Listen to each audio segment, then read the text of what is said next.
As you leave, what big challenges do you feel are left unfinished? Well, I think a couple, both of which, the two that I'll cite, we have a terrific lead on and are well on our way. And the first is in energy. We've done a good job by way of building clean new energy infrastructure.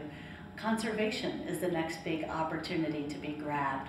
Some of the legislation we passed will provide some dollars and cents for new investments in key conservation technologies, but the universe is unlimited there, and I'm hopeful that we will also secure a historic piece of legislation to enable us to grow an economy that is as efficient and as productive as possible. What an American ideal that is, yeah. And that's within our grasp as well.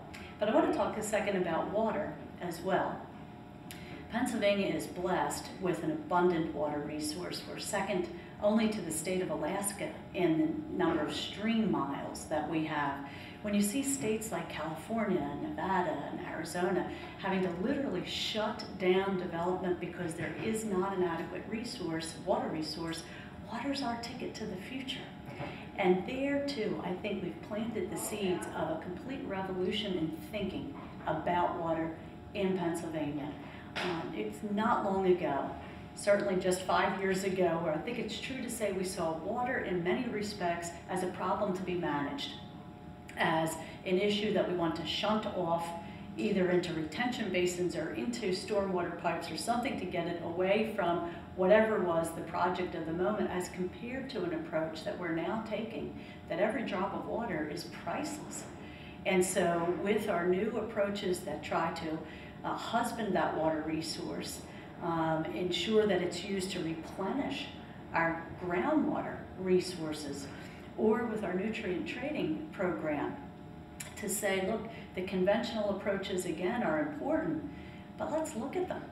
If we are essentially ordering people to clean up water pollution by pouring a lot of concrete and building big treatment plants, and then using a lot of toxic chemicals to clean the water up, and then creating big mountains of sludges that have to be landfilled and gobbling up a lot of energy in the process, maybe there's a better way of cleaning up the water.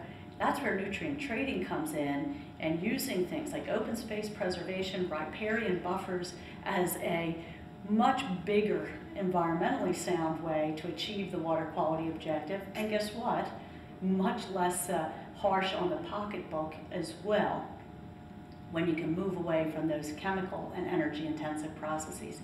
So I think that this revolution in thinking about water, again, not as a problem to be managed and just manage it as best and quickly and get it out of the way as fast as we can, but instead as an incredibly important resource that will be our competitive ticket into the future. So, what advice would you give the next DEP secretary? Have an open door. Know that you have some of the best, most dedicated, most qualified, energized, and creative people you'll ever meet right here under your own roof at this department. Give those incredible professionals a seat at the table, hear their ideas, encourage their initiative. But know also that there are terrific partners out there. There are legislators on both sides of the aisle who get it and who have now invested themselves and have worked incredibly hard. They're your friends to make and your partners to work with. Reach out to businesses, to civic and environmental groups. There's plenty of positive energy out there. Will people agree with you all the time? No. At the end of the day, will they know that you've been open and respectful and inclusive of an important point of view? Yes.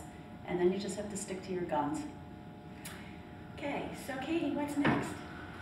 Vacation. That's all I'm saying. That sounds wonderful. That sounds really good.